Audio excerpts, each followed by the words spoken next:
सत्संगत जी, प्यार से कहना धाम निरंकार जी।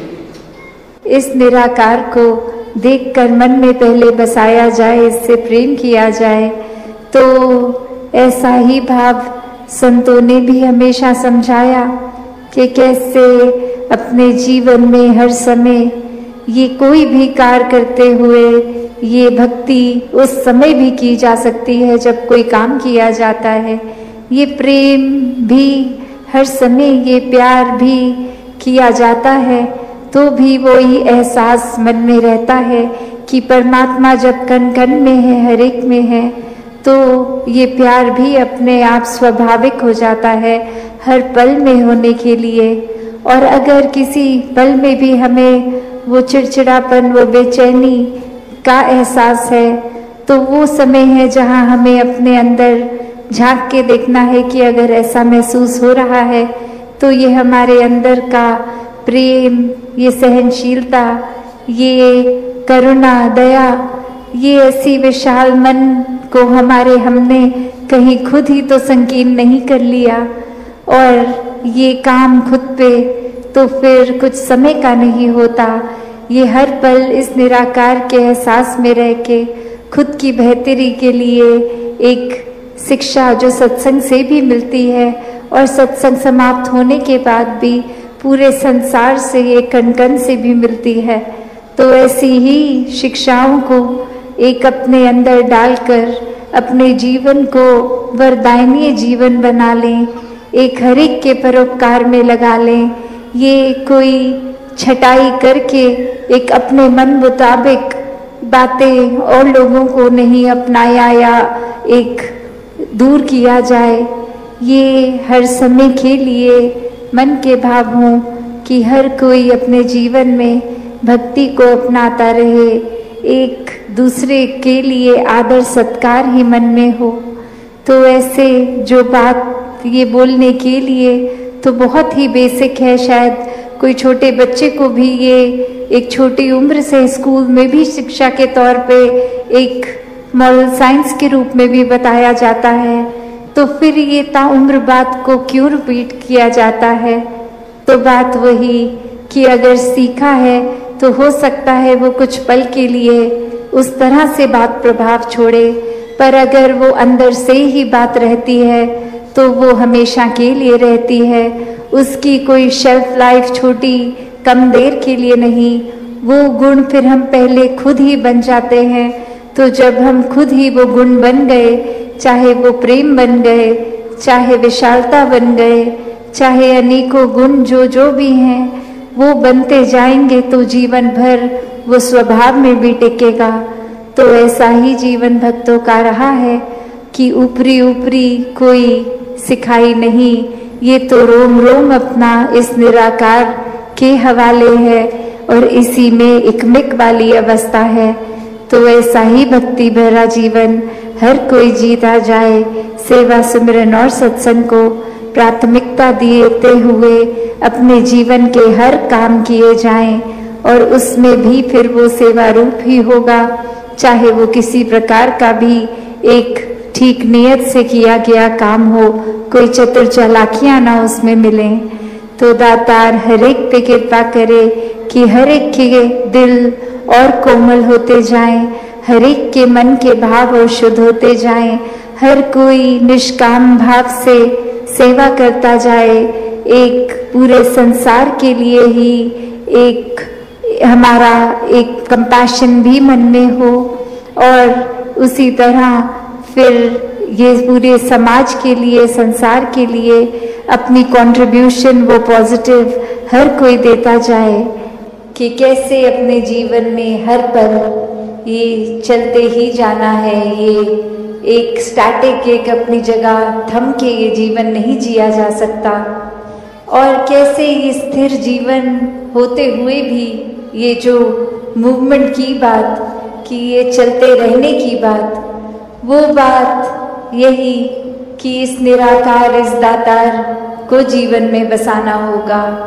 इसको जानकर, इसको मन में हर समय जो बसा लेते हैं, उन्हीं का जीवन फिर एक उस पेड़ की तरह जिसकी जड़ें इतनी मजबूत की अपनी जगह पे तूफान आने पे भी स्थिर, और फिर भी वो एक नदी की तरह बहते रहना, चलते रहना इसी निराकार में।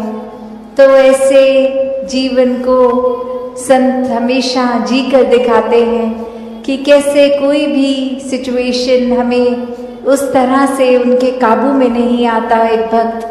एक भक्त तो बस इस निराकार के ही रंग में होता है, और फिर चाहे कुछ भी आसपास चल रहा हो, ये एक बेपरवाह मन की तरह ये हमेशा निराकार में रंगता हुआ हर सिचुएशन को आराम से भक्त निकाल लेता है। तो एक कहानी भी दासी ने एक बार पढ़ी, जहाँ एक जगह पर एक इंसान को पता लगता है कि यहाँ कोई बहुत ही एक वाइज इंसान एक आए हैं जो बहुत ही एक सूझवान है, और उनके पास जाकर वो कहते हैं कि आपको मुझे पता है बहुत और भी मिलने आ रहे हैं, मैं ज़्यादा समय नहीं लूँगा, बस एक ऐसी कोई शिक्षा जो आप जीवन में कोई मुझे 1-8 मिनट में देकर समय बचा लें, अपना भी और हमारा भी। तो ऐसी क्या वो एक अमूल्य बात होगी जो 1 मिनट के अंदर एक शिक्षा जीवन भर की बन जाए। तो वो इंसान कहता है कि बस मूव ऑन, चलते चलो। और अब वो व्यक्ति ये सोच रहा है कि मैंने तो सुना था ये बहुत ही एक गहरे इंसान है, बहुत ही सूझवान है, वाइस है, और 1 सेकंड का समय क्या ले लिया इन्होंने, तो बस मूव ऑन बोल दिया। तो ये तो जाने को बोल रहे हैं मुझे, मेरे से बात नहीं करना चाह रहे।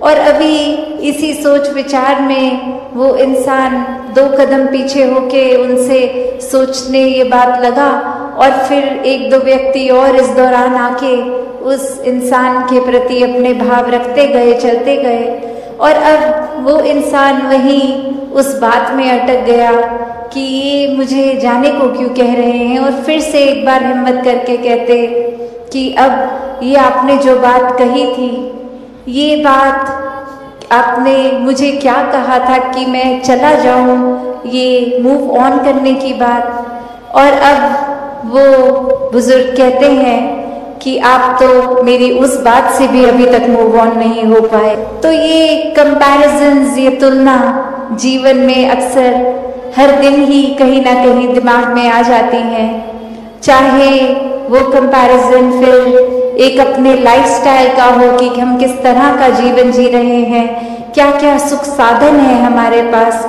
क्या वो सुख साधन हमारे पास जो हैं वो एक दूसरों से बेहतर हैं कि नहीं हैं, क्या ये सारी चीज़ें जो एक जीवन में कामकाज करते, पैसे एक संभालते हुए, खरीदते हुए चीज़ों को, एक घर बार, एक माया रूप इकट्ठा कर बैठे हैं, क्या ये इसकी प्रशंसा की जा रही है औरों द्वारा, या फिर क्या कोई एक चीज़ दूसरे से बेहतर है। तब तक तो ये सुखदाई महसूस हो रहा है मन को।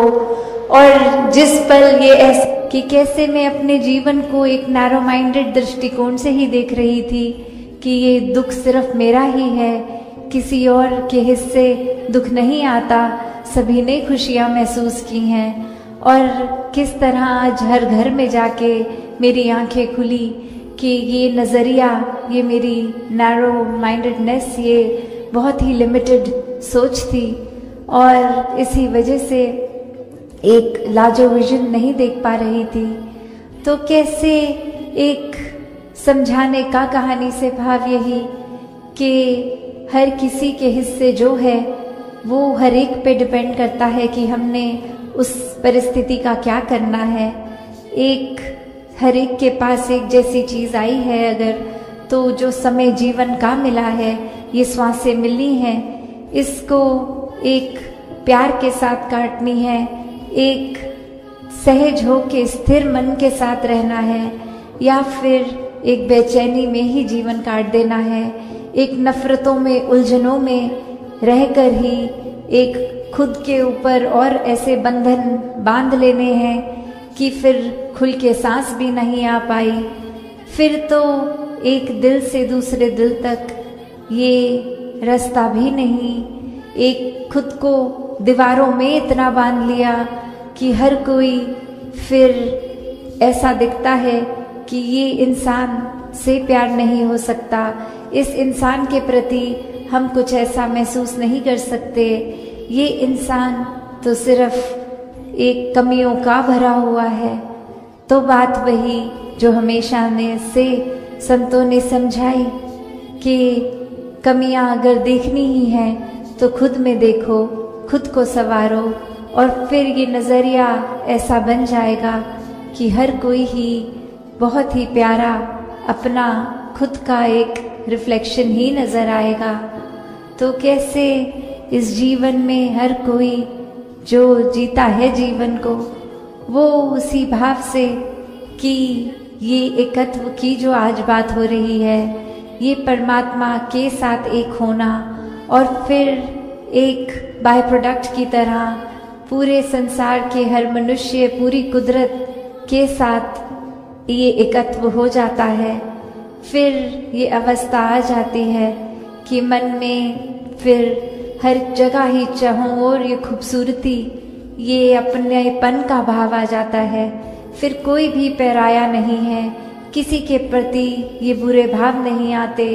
ये मन हमेशा फिर हर एक के प्रति एक आदर सत्कार से रहता है। तो ये जीवन, ये सांसें हर एक को मिली हैं, हर एक अपनी तरह ही जी रहा है। तो ये चुनाव हमारा कि हमने अपने जीवन को कैसे जीना है। एक ये आज़ादी हर एक के पास है कि जिस तरह का भी जीवन जीना चाहे हर कोई जी सकता है। पर बात वही कि ये सांसें जो इतनी अनमोल हैं, इनको गंवाना है या फिर इनके हर एक सांस में एक एक सांस को अच्छी तरह इनका सदुपयोग करके जीना है। तो बात वही आती है कि ये संसार एक इतना सुंदर इस परमात्मा ने दिया, कर लेंगे तो वो चला नहीं जाएगा सामने से। तो कायरता और बहादुरी ये पहलू जीवन में देखें तो वही कि एक जीवन नहीं समाप्त होना है, और जीते जी एक अनेकों रंग ये जिंदगी दिखाती है। एक हर एक स्थिति में अलग महसूस कराती है। तो क्या सिर्फ मन की ये फीलिंग्स पे या इमोशंस पे या मन के एक उतार चढ़ाव को ही हम अगर हकीकत मान लेंगे तो स्थिर नहीं हो पाएंगे। एक सदैव के लिए स्थिरता, सहजता चाहिए, तो इस सत्य के साथ ही जुड़ना होगा। और वो सत्य, ये ब्रह्म ज्ञान कि हर समय ये परमात्मा का एहसास, इसको पहले जानकर फिर इसको एक इस पर पूरा विश्वास होना, और विश्वास के साथ ही जीवन में भक्ति और आनंद आना। कैसे फिर जीवन में इस प्रभु के प्रति वो प्रेमा भक्ति की अवस्था एक हमेशा के लिए। फिर कोई भक्ति में ये नहीं कहा जाता कि दुनियावी काम छोड़ दो, एक जो भी एक साधन है जीविका कमाने का उसको त्याग दो, कहीं दूर चले जाओ, एकांत में चले जाओ। नहीं, एक एकांत में एक समाज से कट के उस तरह भक्ति नहीं, समाज घर परिवार में रह के भक्ति करना। हर एक परमात्मा की रचना, हर एक इंसान, चाहे वो घर के मेंबर्स हों या फिर कोई दोस्त या फिर कोई अजनबी, तो कैसे हर एक में जहाँ परमात्मा है, हर एक में उस परमात्मा का वास है। तो ये परमात्मा हर एक में देखा जा सकता है। तो वो उससे इसकी दूरी ये तय हो जाती है जब साक्षात ब्रह्म ज्ञान द्वारा ये परमात्मा दिखता है। फिर वो कण कण में दिखता है। फिर ये परमात्मा एक हर समय की सच्चाई बन जाती है। बाकी दुनियावी सच्चाइयाँ तो बदलती रहती हैं, कोई भी ऐसी चीज़ नहीं जो सदैव की सच्चाई हो।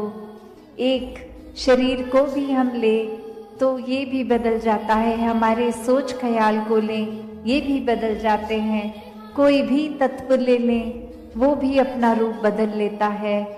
तो कैसे सिर्फ और सिर्फ ये परमात्मा जो अगर जहाँ पे भी आस्था है, विश्वास है, उस धर्म ग्रंथ को भी पकड़ लें तो वही परिभाषा एक ही कि ये परमात्मा, इसका कोई टुकड़े नहीं कर सकता, ये कोई फॉर्म में नहीं है, ये हर जगह है, शुरू से था और सृष्टि खत्म होने पे ये अंत नहीं है इसका। कैसे ये कोई भी चीज़ से एक कम ज़्यादा नहीं किया जा सकता।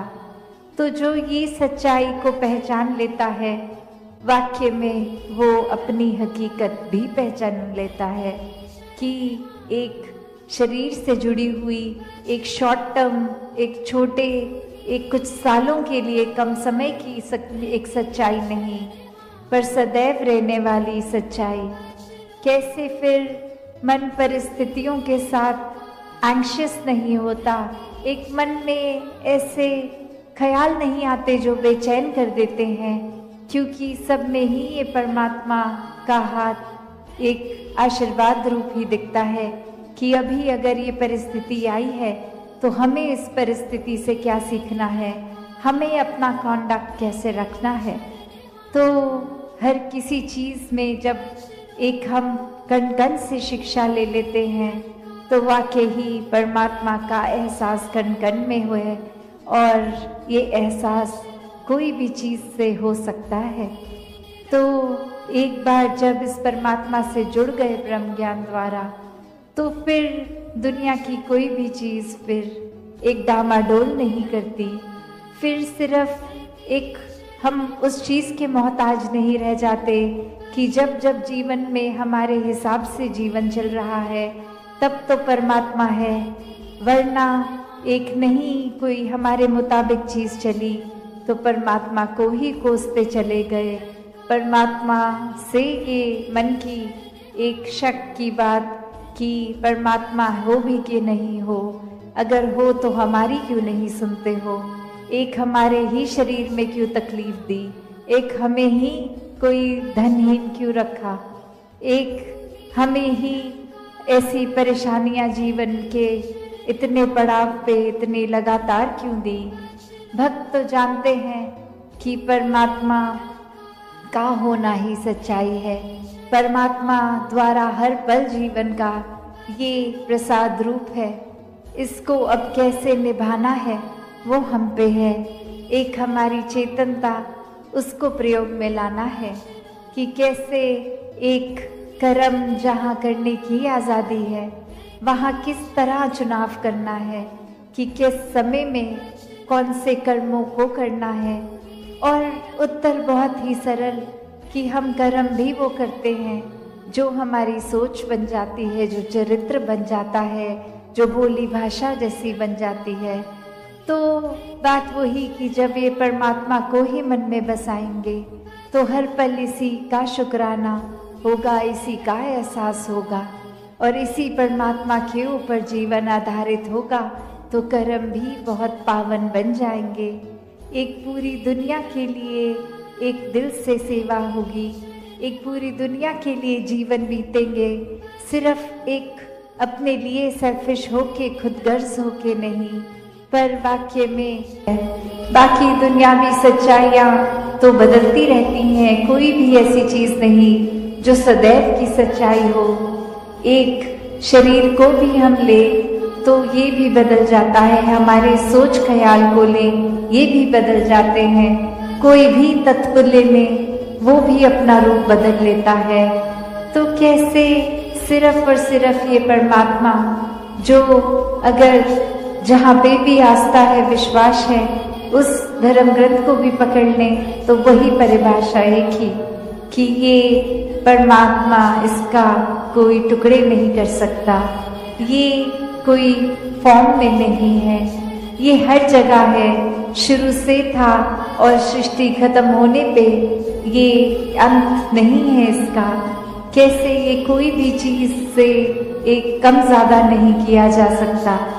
तो जो ये सच्चाई को पहचान लेता है, वाक्य में वो अपनी हकीकत भी पहचान लेता है कि एक शरीर से जुड़ी हुई एक शॉर्ट टर्म, एक छोटे, एक कुछ सालों के लिए कम समय की एक सच्चाई नहीं, पर सदैव रहने वाली सच्चाई। कैसे फिर मन परिस्थितियों के साथ एंग्शियस नहीं होता, एक मन में ऐसे ख्याल नहीं आते जो बेचैन कर देते हैं, क्योंकि सब में ही ये परमात्मा का हाथ एक आशीर्वाद रूप ही दिखता है कि अभी अगर ये परिस्थिति आई है तो हमें इस परिस्थिति से क्या सीखना है, हमें अपना कॉन्डक्ट कैसे रखना है। तो हर किसी चीज में जब एक हम कण-कण से शिक्षा ले लेते हैं तो वाकई ही परमात्मा का एहसास कण-कण में हुए, और ये एहसास कोई भी चीज से हो सकता है। तो एक बार जब इस परमात्मा से जुड़ गए ब्रह्म ज्ञान द्वारा, तो फिर दुनिया की कोई भी चीज फिर एक डामाडोल नहीं करती। फिर सिर्फ एक हम उस चीज के मोहताज नहीं रह जाते कि जब जब जीवन में हमारे हिसाब से जीवन चल रहा है तब तो परमात्मा है, वरना एक नहीं कोई हमारे मुताबिक चीज चली तो परमात्मा को ही कोसते चले गए। परमात्मा से ये मन की एक शक की बात कि परमात्मा हो भी कि नहीं हो, अगर हो तो हमारी क्यों नहीं सुनते हो, एक हमारे ही शरीर में क्यों तकलीफ दी, एक हमें ही कोई धनहीन क्यों रखा, एक हमें ही ऐसी परेशानियां जीवन के इतने पड़ाव पे इतनी लगातार क्यों दी। भक्त तो जानते हैं कि परमात्मा का होना ही सच्चाई है, परमात्मा द्वारा हर पल जीवन का ये प्रसाद रूप है। इसको अब कैसे निभाना है वो हम पे है, एक हमारी चेतनता उसको प्रयोग में लाना है कि कैसे एक कर्म जहाँ करने की आजादी है वहाँ किस तरह चुनाव करना है कि किस समय में कौन से कर्मों को करना है। और उत्तर बहुत ही सरल कि हम कर्म भी वो करते हैं जो हमारी सोच बन जाती है, जो चरित्र बन जाता है, जो बोली भाषा जैसी बन जाती है। तो बात वही कि जब ये परमात्मा को ही मन में बसाएंगे तो हर पल इसी का शुक्राना होगा, इसी का एहसास होगा और इसी परमात्मा के ऊपर जीवन आधारित होगा, तो कर्म भी बहुत पावन बन जाएंगे। एक पूरी दुनिया के लिए एक दिल से सेवा होगी, एक पूरी दुनिया के लिए जीवन बीतेंगे, सिर्फ एक अपने लिए सेल्फिश होके खुदगर्ज होके नहीं, पर वाक्य में एक पूरे संसार के कल्याण के लिए हमारा जीवन होगा। तो एक बालक बालिका के जीवन में ग्रोथ की बात होती है, वहाँ पे एक अच्छी तहजीब के साथ साथ ये एक अंदर से स्पिरिचुअलिटी की भी बात की जाती है।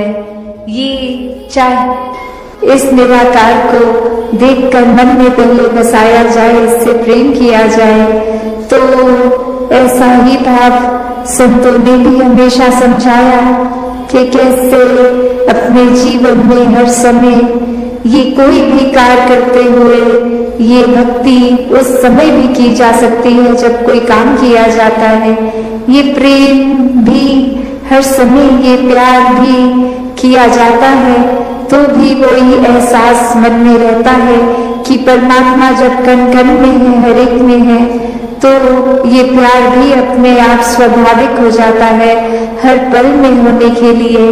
और अगर किसी पल में भी हमें वो चिड़चिड़ापन, वो बेचैनी का एहसास है, तो वो समय है जहाँ हमें अपने अंदर झांक के देखना है कि अगर ऐसा महसूस हो रहा है तो ये हमारे अंदर का प्रेम, ये सहनशीलता, ये करुणा, दया, ये ऐसी विशाल मन को हमने कहीं खुद ही तो संकीर्ण नहीं कर लिया, और ये काम खुद पे तो फिर कुछ समय का नहीं होता, ये हर पल इस निराकार के एहसास में रह के खुद की बेहतरी के लिए एक शिक्षा जो सत्संग से भी मिलती है और सत्संग समाप्त होने के बाद भी पूरे संसार से, कण कण से भी मिलती है।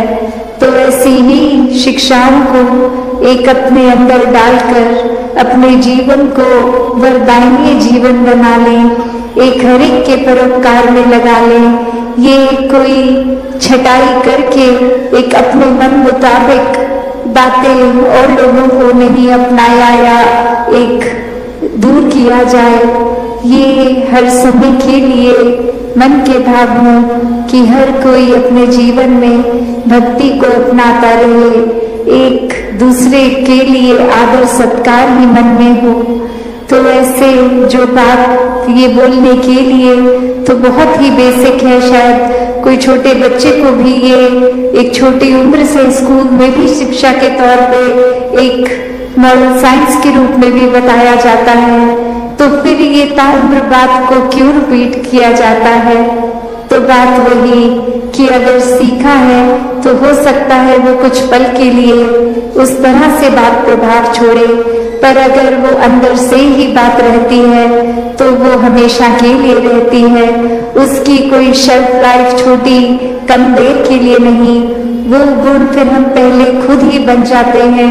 तो जब हम खुद ही वो गुण बन गए, चाहे वो प्रेम बन गए, चाहे विशालता बन गए, चाहे अनेकों गुण जो भी हैं वो बनते जाएंगे, तो जीवन भर वो स्वभाव में भी टिकेगा।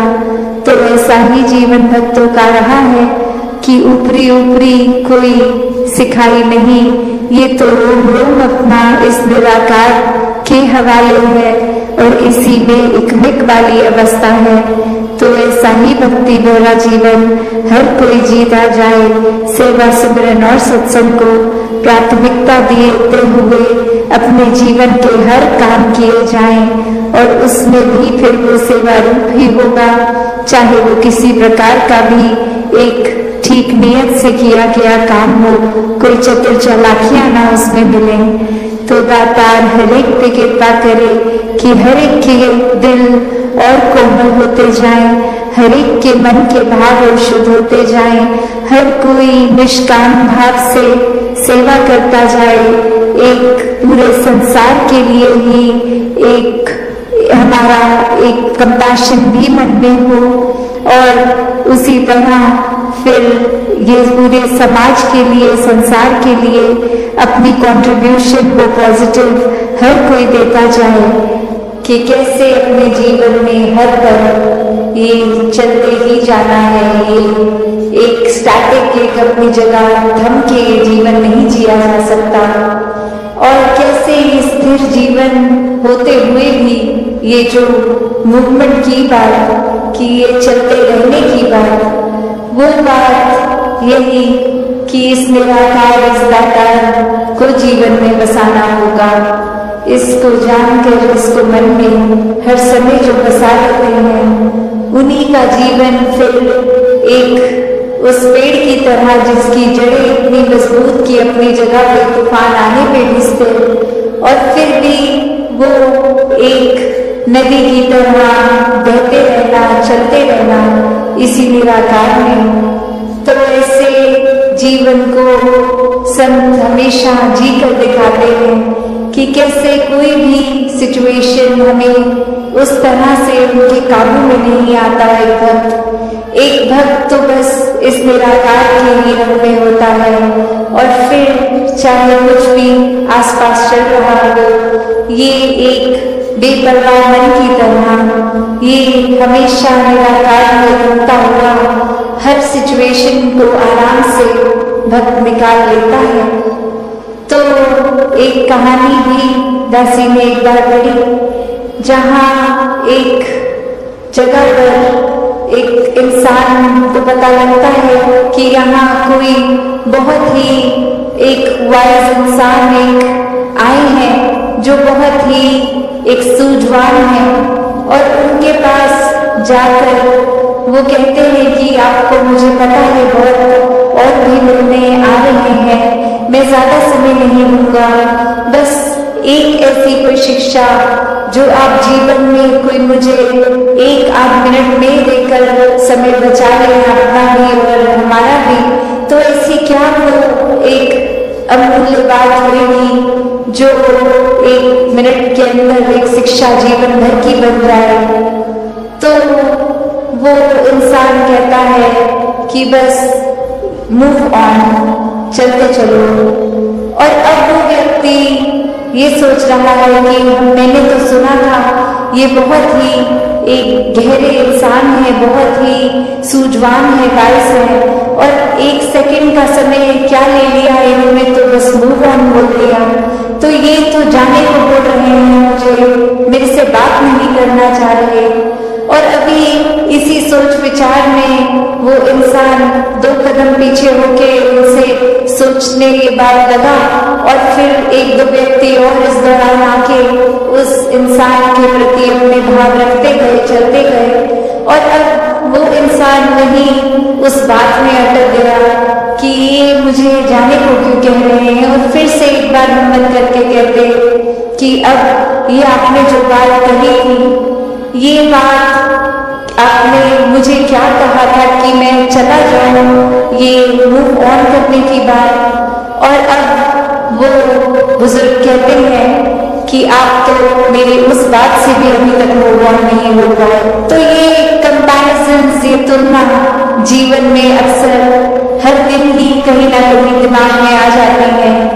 चाहे वो कंपैरिजन फिर एक अपने लाइफस्टाइल का हो कि हम किस तरह का जीवन जी रहे हैं, क्या क्या सुख साधन है हमारे पास, क्या वो सुख साधन हमारे पास जो है वो एक दूसरों से बेहतर है कि नहीं है, क्या ये सारी चीजें जो एक जीवन में कामकाज करते पैसे एक संभालते हुए, खरीदते हुए चीजों को, एक घर बार, एक माया इकट्ठा कर बैठे हैं, क्या ये इसकी प्रशंसा की जा रही है और द्वारा, या फिर क्या कोई एक चीज दूसरे से बेहतर है, तब तक तो ये सुखदायी महसूस हो रहा है मन को।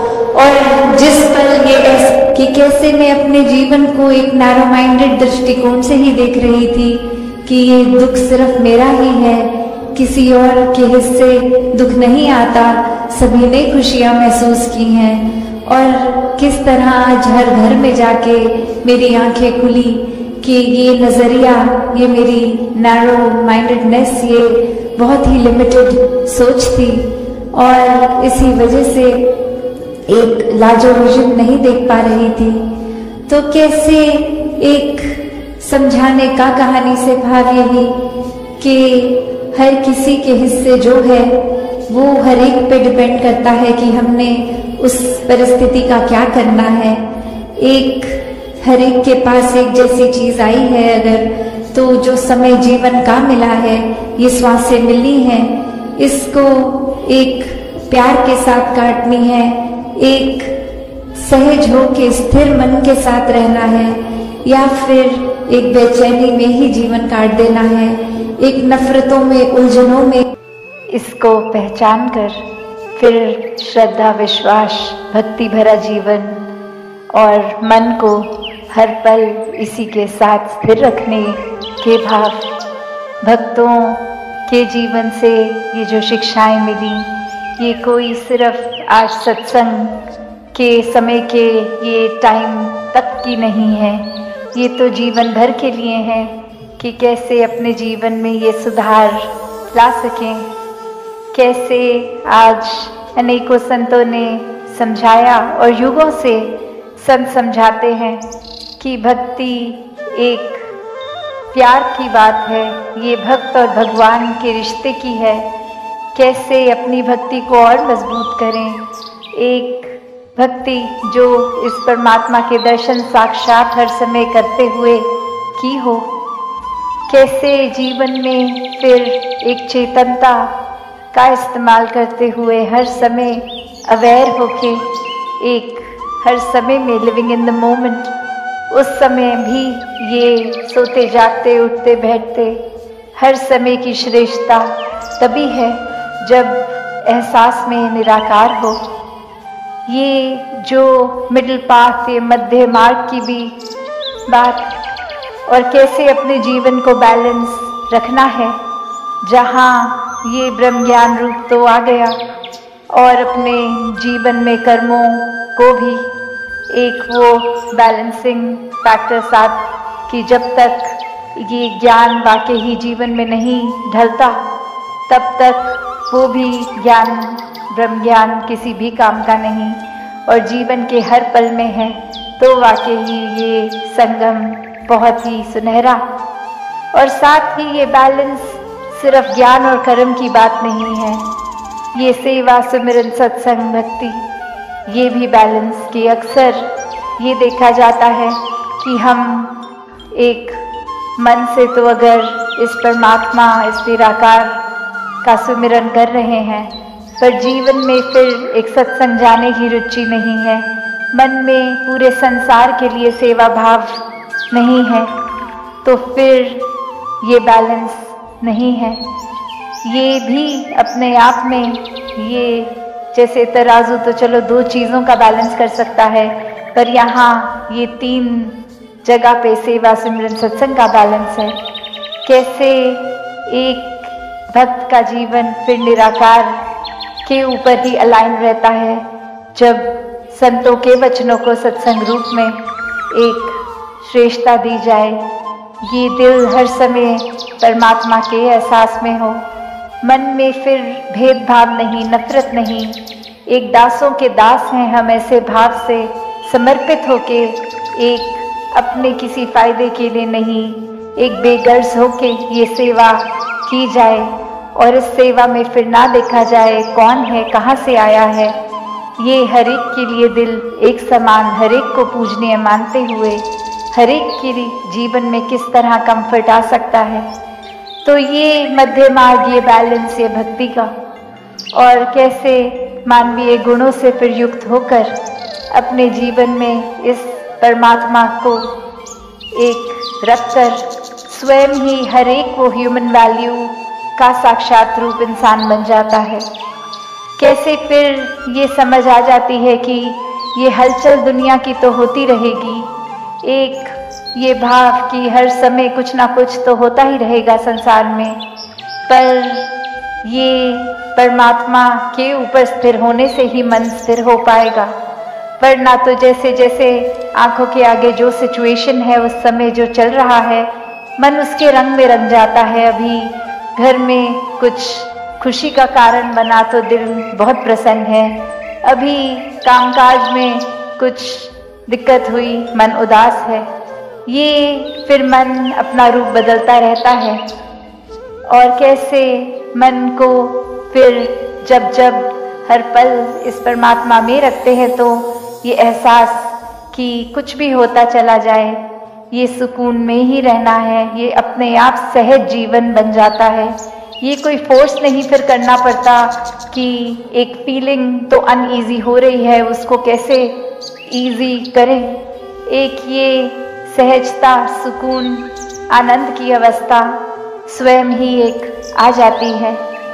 एक अक्सर सत्संग में भी हम वो उदाहरण एक स्टोरी रूप में सुनते हैं, जहाँ एक इंसान, एक स्कूल में टीचर बच्चों को अलग अलग पेंटिंग्स बनाने को बोलते हैं जिसमें पीस, कामनेस डिपिक्ट हो, सुकून डिपिक्ट हो, और मेजॉरिटी बच्चे नेचर को इतना सुंदर बना देते हैं कि वो देखकर एक समझ आ जाता है कि थीम ये पीस है, कामनेस है, सुकून है। और वहीं एक पेंटिंग जो एक इतना तूफान का दृश्य उस बच्चे ने बनाया कि सब कुछ तहस तहस हो रहा है, पेड़ गिर रहे हैं, एक बादल गरज रहे हैं, लाइटनिंग है, एक हवा तेज चल रही है, मिट्टी उड़ रही है, और वहीं एक घोंसला किसी पेड़ पर जो एक सुरक्षित, बहुत ही सेफ अपने आप को वो मदर बर्ड अपने बच्चे को खाना दे रही है, एक बहुत सेफ उस घोंसले में, उस नेस्ट में रख रही है। तो यही फिर उस जब पेंटिंग पे नज़र गई और ये सोचा कि बाकी सब जगह तो पेड़, पहाड़, झरने एक बहुत ही अच्छा ऐसा है। और ये इतनी डिस्टर्बिंग विजुअल, इसको कैसे उस थीम में बच्चे ने सोचा। और वो बच्चा फिर यही बताता है कि जिस तरह इस परमात्मा ने हमारे जीवन में भी उथल पुथल, हर समय के अनुसार हर पल में कुछ अलग रंग, तो ऐसे ही जीवन में ज़रूर ये तूफान भी आएंगे। हर समय तो हमें अपने हिसाब से, अपने मुताबिक हर सिचुएशन एक उस तरह तो नहीं मिलेगी, पर हाँ ये सुकून उस समय भी, जिस तरह ये माँ को उस समय और कुछ नहीं पड़ी थी कि आंधी आ रही है कि नहीं, बस था कि ये मेरा घर, मेरा बच्चा, ये सुरक्षित कैसे मैं रखूं, ये हवा से कोई लेना देना नहीं। एक पहले ही घोंसला उस तरह बना लिया कि वो विंड फैक्टर अफेक्ट ही ना करे, और बस वो उतनी एक हबड़ा दबड़ी के माहौल में भी, एक डिस्कम्फर्ट के माहौल में भी एक कंफर्ट ही दर्शा रहा है। तो बात वही कि जिन्होंने इस परमात्मा पे उस तरह विश्वास रखा, पहले देखकर, पहले जीवन में एहसास करके, हर पल जब दर्शन करते हुए, फिर ये पता होता है कि ये सिचुएशंस तो एक हमारे मुताबिक अच्छी हों या बुरी हों, पर ये बहुत ही एक उचित, ये बेस्ट है, क्योंकि ये खुद ही परमात्मा जीवन इस तरह चला रहा है। कैसे एक अक्सर ख्याल भी आते जाते रहते हैं, तो यही समझाते हैं कि अगर कोई बहुत नेगेटिव ख्याल आया भी तो उसी समय इस परमात्मा का एहसास कर ले, तो वो उस तरह जैसे एक पानी में, अगर कीचड़ में अगर हम जाएं तो अगर उस पे कूदेंगे तो मिट्टी हमारे ऊपर आ जाएगी, पर थोड़ी देर अगर हम वो स्टैग्नेटेड उसको रखें, उसको हलचल ना करें उस पानी में, तो खुद ही वो सेडिमेंट्स उसके मिट्टी के नीचे सेटल हो जाएंगे और वो साफ पानी ही ऊपर होगा। और वो किसी किसी कंडीशन में तो इतना साफ हो जाता है कि वो पानी फिर पीने लायक तक बन जाता है। और अगर हम उसको सेटल ही ना होने दें, उसमें लगातार अपने हाथ पांव मारते रहेंगे, तो फिर तो वो पानी पीने से रहे, क्योंकि इतनी मिट्टी ही आएगी मुंह में। तो बात वही कि ये परमात्मा हर कुछ अगर दे रहा है, हमने उसमें से पिक क्या करना है, कहाँ पे पेशेंस रखकर सिचुएशन में खुद टल जाना है, ये जानते हैं। फिर भी उस समय इतने खुद ही परेशान, इतने अनईजी हो जाते हैं, और कुछ हद तक इस परमात्मा से भी वो उदासी, ये एक मन में आर्ग्यूमेंट भी हो जाती है। कैसे हर कोई चीज़ हमें अपने मुताबिक ही हर समय चाहिए। तो बात वही कि कैसे एक जो चीज़ है, चाहे वो कोई सिचुएशन हो, किसी के शब्द हों, वो भी दिल पे ऐसे घर कर जाते हैं। और कभी अगर हम खुद ही किसी वजह से परेशान फील कर रहे हैं, तो अक्सर जाने अनजाने में औरों तक फिर वो अपना चिड़चिड़ापन होने के कारण ये शब्द भी खराब बोल देंगे। व्यवहार, ये बिहेवियर भी हमारा हर एक के प्रति खराब होता जाता है। तो संतों ने तो ऐसे समझाया कि अपने हर समय को उस तरह ही जिए कि ये पल अभी है, इसने भी टल जाना है, चाहे ये खुशी का पल है या दुख की घड़ी है, हर एक ने आना और जाना है। कोई भी नेगेटिव सिचुएशन हो, पल हो, उसमें अगर हम अपना मन टिका लेंगे, तो फिर आजकल जैसे इतना सुनने में भी साइकोलॉजी की फील्ड में आ रहा है कि ये डिप्रेशन और इतनी सारी चीज़ें, ये तो अब कोई उम्र की भी मोहताज नहीं रही। बच्चों से लेके बुजुर्गों तक हर तरीके से ये स्ट्रेस इतना अफेक्ट कर रहा है। ये एक नेगेटिव लूप में हर कोई फिर डाउनवर्ड स्पाइरल जैसे बोलते हैं कि दलदल में जैसे हम होते हैं, तो वो अपने आप ही मिट्टी अंदर और हमें धसाती रहती है, खींचती रहती है मैग्नेट की तरह। तो बात वही, एक भी अगर नेगेटिव थॉट है, वो फिर देर नहीं लगेगी उससे जुड़ा हुआ अगला अगला अगला, और ऐसे ही एक बस नेगेटिविटी से खुद को घेर लेंगे।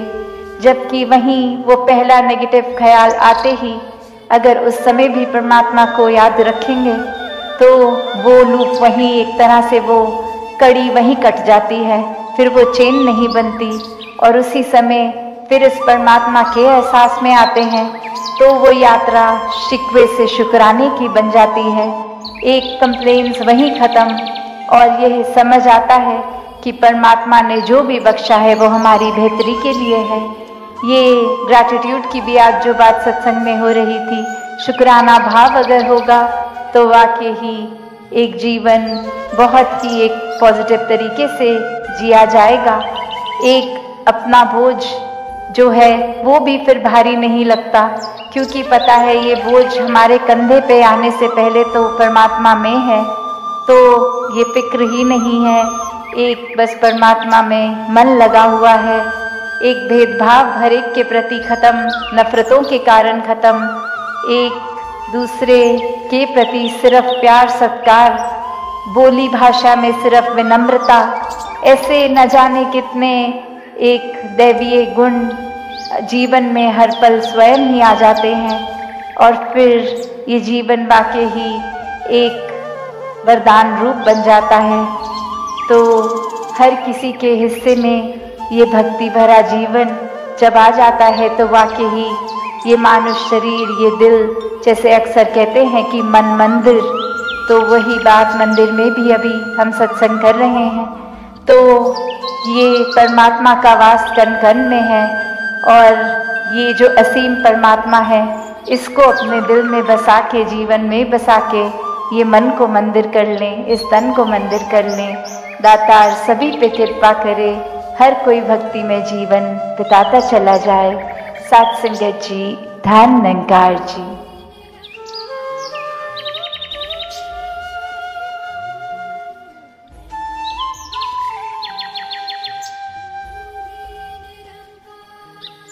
जी प्यार से कहना, धन निरंकार जी।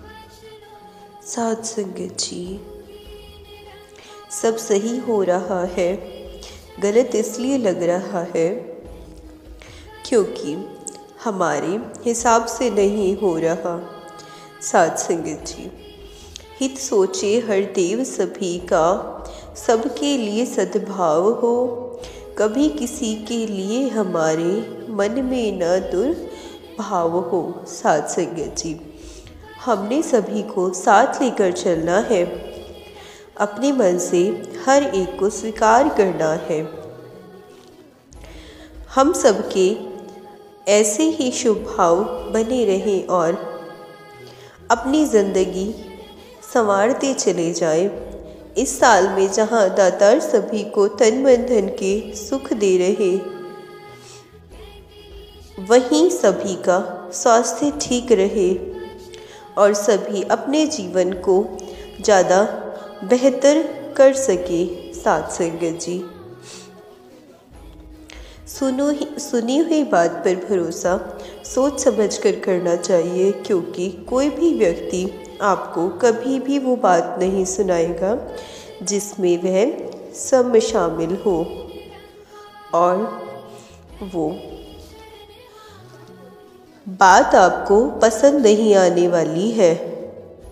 सात संगत जी, सत्संग में कभी भी बोलने के भाव से नहीं जाना चाहिए कि हमारा नाम आएगा, हम विचार करेंगे, हम गीत कविता बोलेंगे। सात संगत जी, अगर हम बोल लें, गीत गाने के भाव से जाएंगे तो ध्यान हमेशा सेक्रेटरी पर होगा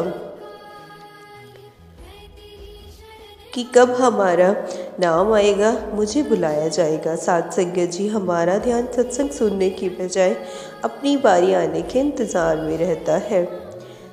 हम सत्संग का लाभ नहीं ले पाते, सुखों से वंचित रह जाते हैं, क्योंकि हम सत्संग में इच्छा लेकर आए हैं। सात संगत जी, सत्संग सब सुधार है, सत्संग में सीखने और अमल में लाने का भाव होना चाहिए कि हमें जो आज संत सिखा रहे हैं, हम उन वचनों पर चलकर अपना कल्याण करें। सात संगत जी, साल आते रहेंगे जाते रहेंगे, लेकिन जीवन यूं ही चलता रहेगा। बीते हुए को भूल के नया जीवन बनाना होगा, कर्मों में अपनी परिवर्तन लाना होगा। कोई दुख ना हो, कोई गम ना हो, कोई आँख कभी भी नम ना हो, कोई दिल किसी का ना टूटे, कोई साथ किसी का ना छूटे, बस प्यार का दरिया बहता हो। नया साल बस ऐसा हो, सतगुर से नाता जुड़ा रहे, प्यार भरा हो जीवन ये। नया साल बस ऐसा हो, भक्ति विश्वास बना रहे। साथ संगत जी, दुनिया मुआ दुख करी सुखिया, सुख को झूर दास आनंदित, हरि का दुख सुख डारा दूर। साथ संगत जी, दुखी प्राणी दुख से मरता रहता है और सुखी व्यक्ति अपने सुख में जलता रहता है, पर ईश्वर भक्त हमेशा दुख सुख त्याग कर आनंद में रहते हैं। पाया कहे तो बाब रे, खोया कहे तो कूर, पाया खोया कुछ नहीं, जो का तो भरपूर। साध संगत जी, जो व्यक्ति कहते हैं कि उसने पा लिया वह अज्ञानी है, और जो कहता है कि उसने खो दिया वह मूढ़ और अविवेकी है। ईश्वर तत्व में पाना और खोना नहीं है, कारण वह सर्वदा सभी चीज़ों में पूर्णत्व के साथ उपस्थित है। साथ संगत जी, हिंदू कहूँ तो मैं नहीं, मुस्लिम भी नहीं, मुसलमान भी नहीं,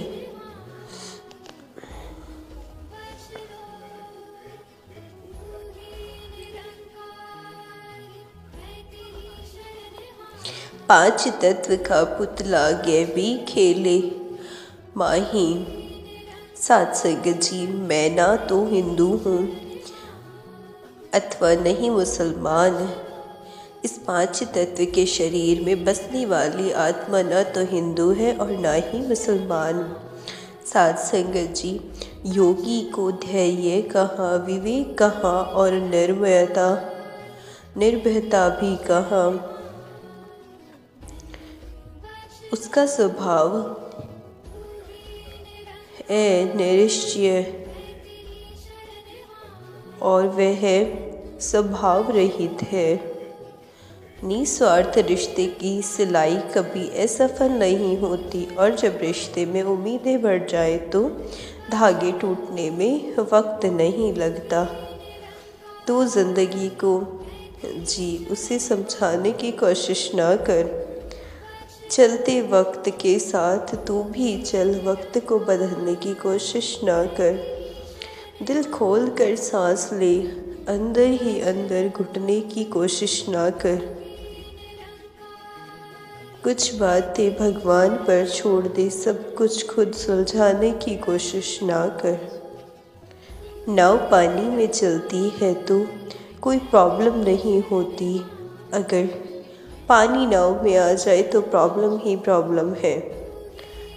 नाव डूब जाएगी, माया मन में नहीं आना चाहिए। इसके लिए सत्संग सेवा स्मरण खूब करना चाहिए। साथ संगत जी, अध्यात्म मनुष्य को संसार से ऊपर उठा देता है। मनुष्य का जीवन परमात्मा के इतिहास में बीतता है। ब्रह्म ज्ञान ऐसी विद्या है जिसको जीवन में उतार लेने से जीते जी मुक्ति का बोध होता है। जाति वर्ण आचार जगत की प्रभु ने आप बनाए ना, हिंदू मुस्लिम सिख ईसाई प्रभु ने देश बढ़ाए ना। जनेऊ सुन्नत और पहरावे संग तेरे कोई आए ना, खान पान और देश वेश के प्रभु ने चिन्ह लगाए ना। मानवता है धर्म हमारा, मालिक को बस पाना है। अवतार तोड़ के सारे बंधन, सतगुरु शरण में जाना है। अवतार तोड़ के सारे बंधन, सतगुरु शरण में जाना है। साथ संगत जी, मानविकता लाना, विश्व बंधुत्व की स्थापना करना बहुत बड़ा कार्य है। ये सारे संतों को मिलकर लगन, मेहनत, समर्पण, सहनशीलता और ईमानदारी से इस महान कार्य को करने की ज़रूरत है।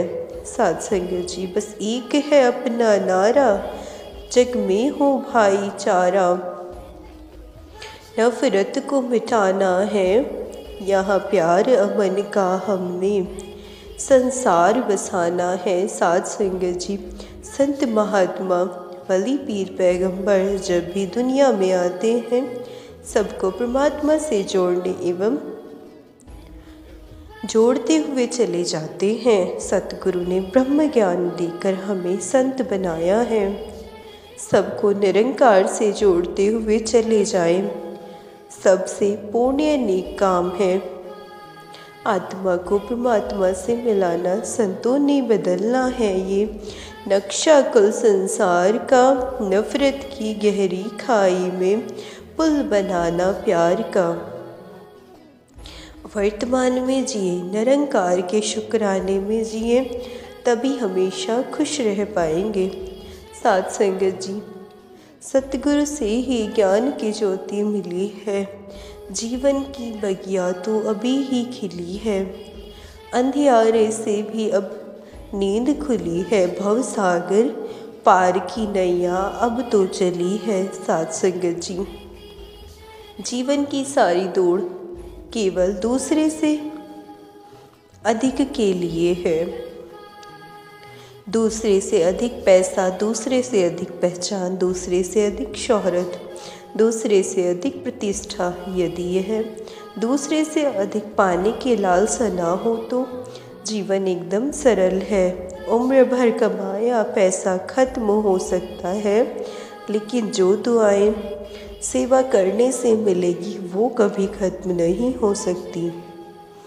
रिश्तों को जोड़े रखने के लिए कभी अंधा, कभी गूंगा, कभी बहरा होना पड़ता है। स्वस्थ और दीर्घ जीवन की आकांक्षा कभी व्यक्ति को सदैव आशावान और कर्म बने रहना चाहिए। समय और धैर्य वह दो हीरे हैं जिनके बल पर व्यक्ति मुश्किल से मुश्किल लक्ष्य हासिल कर सकता है। साध संगत जी, प्यार से कहना, धन निरंकार जी।